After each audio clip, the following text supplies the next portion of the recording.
മഹാലക്ഷ്മി സീരിയലിൻ്റെ വരാൻ പോകുന്ന എപ്പിസോഡിൻ്റെ റിവ്യൂയിലേക്ക് എല്ലാവർക്കും സ്വാഗതം. അങ്ങനെ കണ്ണനെക്കുറിച്ച് മഞ്ജു അഭിമാനത്തോടെയും സ്നേഹത്തോടെയും മേഘനോട് സംസാരിക്കുന്നുണ്ട്. മാത്രമല്ല കണ്ണേട്ടൻ്റെ സ്വത്തുക്കൾ കിട്ടുമെന്ന് വിചാരിച്ച് കഴിയാതെ സ്വന്തമായിട്ട് വർക്ക്ഷോപ്പിട്ട് ജീവിക്കാൻ നോക്കണം എന്നെല്ലാം മഞ്ജു പറയുന്നത് കേൾക്കുന്ന മേഘനാണെങ്കിൽ ഇവൾക്കിത് എന്തു പറ്റി പെട്ടെന്നൊരു മാറ്റം, മുമ്പ് ഇവൾ ഇങ്ങനെയൊന്നും അല്ലല്ലോ പറഞ്ഞിരുന്നത്, ഒരു പക്ഷേ അമ്മയുടെ കുത്തുവാക്കുകൾ കേട്ടതുകൊണ്ടായിരിക്കും ഇവൾ ഇങ്ങനെ മാറാൻ തുടങ്ങിയത് എന്നെല്ലാം മേഘൻ ചിന്തിച്ചു പോവാണ്. പിന്നീട് വാമനും പ്രതാപനും ചേർന്നിട്ട് കണ്ണൻ തോമസ് ഡോക്ടറുടെ ഹോസ്പിറ്റലിൽ ചികിത്സയ്ക്കായിട്ട് പോകുന്ന സമയത്ത് കമ്പനിയിൽ വെച്ച് മഹാലക്ഷ്മിയെ ചതിച്ചു കൊലപ്പെടുത്താനുള്ള ഒരു പദ്ധതി ആസൂത്രണം ചെയ്യുന്നുണ്ട്. പിന്നീട് ഉണ്ണി കൺസ്ട്രക്ഷൻ കമ്പനിയുടെ കൺട്രോൾ പൂർണ്ണമായിട്ടും മഹാലക്ഷ്മിക്ക് കിട്ടിയതിലുള്ള അമർഷം കരുണയോട് പറയുമ്പോൾ അവളുള്ളിടത്തോളം കാലം നമുക്ക് സന്തോഷത്തോടെയും സമാധാനത്തോടെയും ജീവിക്കാൻ കഴിയില്ല, പക്ഷേ അവളെ എന്നേക്കുമായിട്ട് ഇല്ലാതാക്കാനുള്ള വഴി എൻ്റെ അച്ഛൻ കണ്ടുവച്ചിട്ടുണ്ട് എന്ന് പറയുന്നുണ്ട് കേട്ടോ. പിന്നീട് കമലേശ്വരത്തെത്തുന്ന മഞ്ജുവിൻ്റെ മുഖത്തെ വിഷമം കാണുന്ന ദുർഗ, നീ മേഘനെക്കുറിച്ച് തെറ്റിദ്ധരിക്കരുത്, അവൻ ഒരു നല്ല പയ്യനാണ്, കണ്ണനും മഹാലക്ഷ്മിയും ചേർന്നാണ് നിൻ്റെ ഫോണിലേക്ക് ആ ഫോട്ടോ അയച്ചു തന്നത് എന്ന് പറയുമ്പോൾ അത് അവർ തന്നെയാണ് ചെയ്തത് എന്ന കാര്യത്തിൽ അമ്മയ്ക്ക് എന്താ എത്ര ഉറപ്പ് എന്ന് മഞ്ജു ചോദിക്കുമ്പോൾ അത് കേട്ട് ദുർഗയും ഇവൾക്ക് എന്താ ഇങ്ങനെ ഒരു മാറ്റം എന്ന് ചിന്തിച്ചു പോകുന്നുണ്ട് കേട്ടോ. ഇതേ സമയം തന്നെ കണ്ണനും മഹാലക്ഷ്മിയും എത്തുന്നുണ്ട്.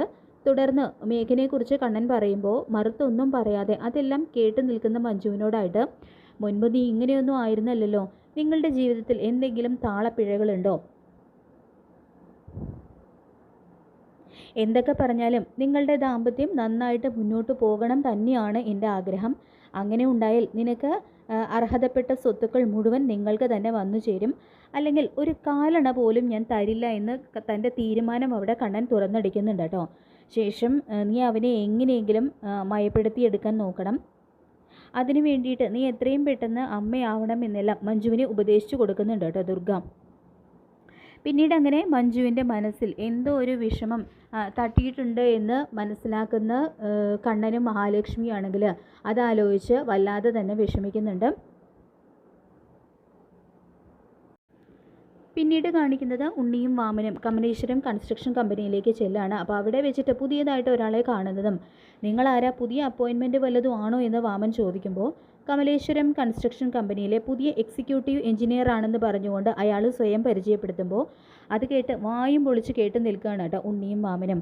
അതെങ്ങനെ ശരിയാവും, ഉണ്ണിയല്ലേ ഈ കമ്പനിയിലെ ചീഫ് എഞ്ചിനീയർ എന്ന് വാമൻ ചോദിക്കുമ്പോൾ അതിനെക്കുറിച്ചൊന്നും എനിക്കറിയില്ല, കണ്ണൻ സാർ നേരിട്ടാണ് എൻ്റെ അപ്പോയിൻമെൻറ്റ് ചെയ്തത്, കണ്ണൻ സാറിൻ്റെ അനിയൻ എൻ്റെ അസിസ്റ്റൻ്റ് ആയിട്ട് ഇനിയും ഉണ്ടാകുമെന്നാണ് കണ്ണൻ സാറ് പറഞ്ഞത് എന്നെല്ലാം അയാൾ വീണ്ടും പറയുന്നത് കേട്ട് ഞെട്ടിത്തെറിച്ചു പോവുകയാണ് കേട്ടോ ഉണ്ണിയും വാമനും.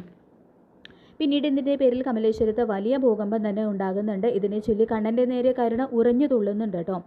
ഇയാളുടെ ആജ്ഞകൾ കേട്ട് ഇയാളുടെ അടിമയായിട്ട് ജോലി ചെയ്യാൻ ഉണ്ണിയേട്ടന് നാണമില്ലേ എന്ന് കരുണ ചോദിക്കുമ്പോൾ ഇത് കേട്ട് നിയന്ത്രണം വിടുന്ന കണ്ണനാണെങ്കിൽ, അങ്ങനെയാണെങ്കിൽ ഇവനോട് ജോലിയിൽ നിന്നും റിസൈൻ ചെയ്ത് പോകാൻ പറ എന്ന് കണ്ണൻ്റെ ആ മറുപടി കേട്ട് ഞെട്ടുന്നുണ്ട് കേട്ടോ കരുണയും ഉണ്ണിയും ദുർഗയും. കണ്ണനിൽ നിന്നും അങ്ങനെ ഒരു പ്രതികരണം അവരാരും ഒട്ടും തന്നെ പ്രതീക്ഷിക്കുന്നില്ല. എന്തൊക്കെ പറഞ്ഞാലും കണ്ണേട്ടൻ എന്നോട് ചെയ്തത് വലിയ ചതിയായി പോയി, ഞാനും കൂടി അധ്വാനിച്ചിട്ടാണ് ആ കൺസ്ട്രക്ഷൻ കമ്പനി ഇന്ന് ഈ കാണുന്ന നിലയിലേക്ക് ഉയർന്നത് എന്ന് ഉണ്ണി പറയുമ്പോൾ അതിനെക്കുറിച്ചൊന്നും നീ അധികം സംസാരിക്കേണ്ട ഉണ്ണി, നീയും നിൻ്റെ അമ്മാവനും പിന്നെ ആ മേഘനും ചേർന്ന് കമ്പനിയിൽ നിന്നും ശമ്പളത്തിന് പുറമെ അനധികൃതമായിട്ട് ഒരുപാട് പണം സമ്പാദിക്കുന്നുണ്ട് എന്നുള്ള കാര്യം എനിക്ക് നന്നായിട്ട് അറിയാം, പക്ഷേ എല്ലാം അറിഞ്ഞിട്ടും ഇത്രയും നാൾ ഞാൻ മിണ്ടാതിരുന്നു, ഇനി അത് ഉണ്ടാവില്ല, എല്ലാത്തിനും ഒരു അടുക്കും ചിട്ടയും ഉണ്ടായേ പറ്റൂ, അതുകൊണ്ടാണ് ഈ പുതിയ തീരുമാനം, നിനക്ക് വേണമെങ്കിൽ പുതിയ എക്സിക്യൂട്ടീവ് എഞ്ചിനീയറുടെ കീഴിൽ ജോലി ചെയ്യാം, ഇല്ലെങ്കിൽ ജോലി കളഞ്ഞിട്ട് പോകാം എന്ന് കണ്ണൻ വീണ്ടും ആവർത്തിച്ച് പറയുന്നുണ്ട് കേട്ടോ.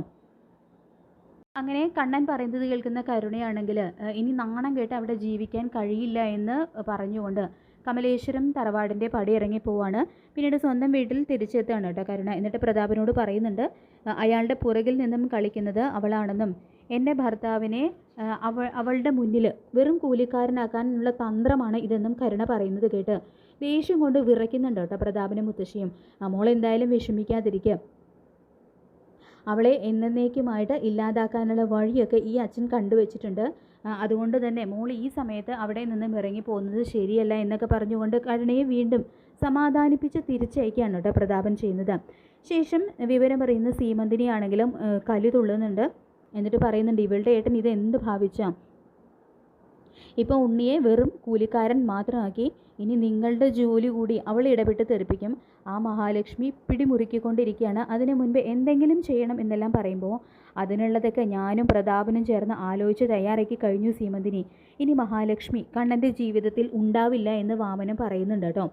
അപ്പോൾ മഞ്ജു ഇതെല്ലാം കേൾക്കാനിടയാവുകയാണ്.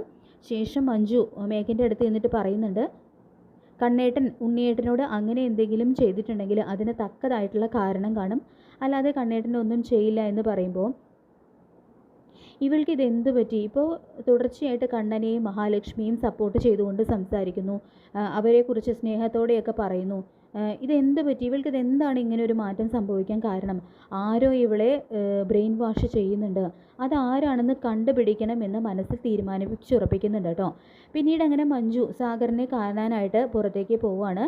അപ്പോൾ മഞ്ജുവിനെ ഫോളോ ചെയ്തുകൊണ്ട് മേഘനും പുറകെ ചെല്ലുന്നുണ്ട് കേട്ടോ. തുടർന്ന് സാഗറും മഞ്ജുവും തമ്മിൽ സംസാരിക്കുന്നതെല്ലാം മേഘൻ കാണുന്നുണ്ട്. ഇനി അങ്ങനെ കാര്യങ്ങളെല്ലാം മനസ്സിലാക്കുന്ന മേഘനാണെങ്കിൽ സാഗറിനെ അപായപ്പെടുത്താനുള്ള ഒരു ശ്രമം നടത്തുന്നുണ്ടെങ്കിലും തക്ക സമയത്ത് വന്ന് നമ്മുടെ മാർക്കോ സാഗറിനെ രക്ഷിക്കുന്നുണ്ട് കേട്ടോ. അങ്ങനെ മേഘനെ ഞെട്ടിക്കുന്ന തിരിച്ചടി പ്രതാപനും വാമനും കൊടുത്തതുപോലെ നല്ലൊരു തിരിച്ചടി മാർക്കോ മേഘന് നൽകുന്നുണ്ട്. അങ്ങനെ കാത്തിരിക്കാം മഹാലക്ഷ്മി സീരിയലിൻ്റെ വരാൻ പോകുന്ന എപ്പിസോഡുകൾക്കായിട്ട്. ഈ റിവ്യൂ ഇഷ്ടപ്പെട്ടെങ്കിൽ ലൈക്ക് ചെയ്യുക, ചാനൽ കൂടി ഒന്ന് സബ്സ്ക്രൈബ് ചെയ്യുക.